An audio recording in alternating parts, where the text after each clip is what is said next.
teacher, you know that planning for a substitute due to a planned absence or unexpected circumstances can be stressful. There's so much information that a substitute teacher needs, from class information, easy prep activities, extra time fillers, and more. In today's episode, I'm going to share tips for prepping for a sub that'll help you maintain your sanity and make your sub jobs easier when you have to be absent from your classroom. Stay tuned.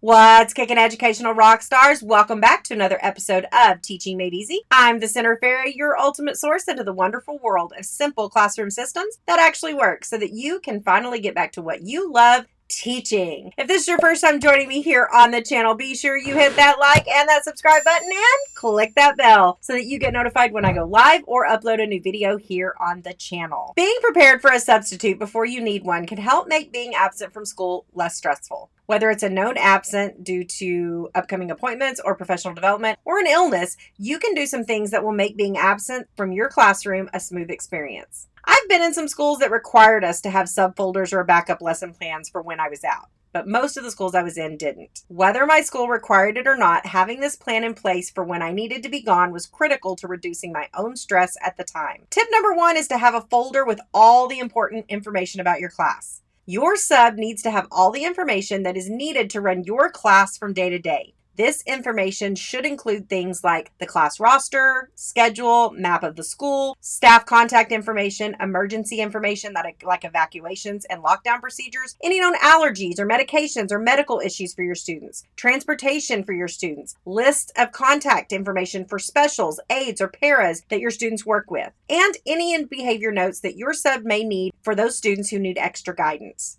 You'll want to make sure that you check this folder or binder throughout the year to make sure that the information is current and up to date. My own rule of thumb was to check my sub binder once every month. I would put it on my calendar, and each month I would spend about 15 minutes before leaving for school and check the binder to make sure it was up to date. Now, this binder doesn't do any good if your sub can't find it. So make sure you tell a neighboring teacher or co-teacher, even your admin, where the binder or folder can be found if you have to be out unexpectedly. I've even gone as far as to make a second copy of the binder or folder and let my co-teacher hang on to it just in case. Now, tip number 2 is to have a special set of lesson plans. Your substitute isn't you. They don't teach the same way you do. They don't always know the ins and outs of your curriculum. I've never liked having my subs do my lessons for important things with my students. However, they can't just sit and watch a movie or play with tech devices all day. I would plan 3 to 5 days worth of basic, easy to prep activities for each of my subject blocks that would allow my students to review skills that we've already learned. Just like my class information, I would check these plans each month and switch them out so that they matched the skills that we were working on at the time. I always made all the copies so that the sub didn't have to, and I also made a list that would be needed of any supplies and where they could find them in the classroom.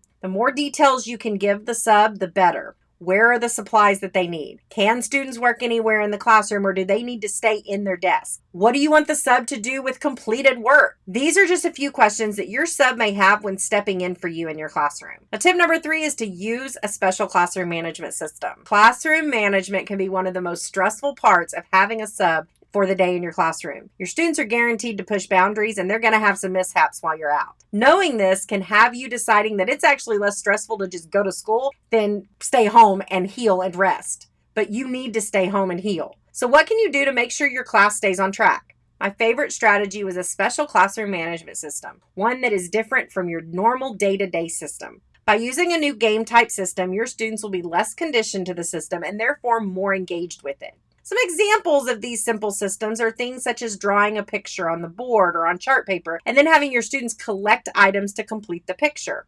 In September, you might draw a tree on some paper, hang it on the board, and have your students collect apples on the tree based on following the class rules and your sub rewarding great behavior. The class will have a prize that they're working towards if they reach their goal, and when you return, they'll get that reward. Now, it's important to note, just like I've said in the past, keep your rewards small but meaningful. Don't promise them a full party in September because by May, you're going to need to give them a trip to Disney. Start small with rewards like extra recess or donuts for the day that you return, or something simple like an extra few minutes of their favorite activity in the classroom.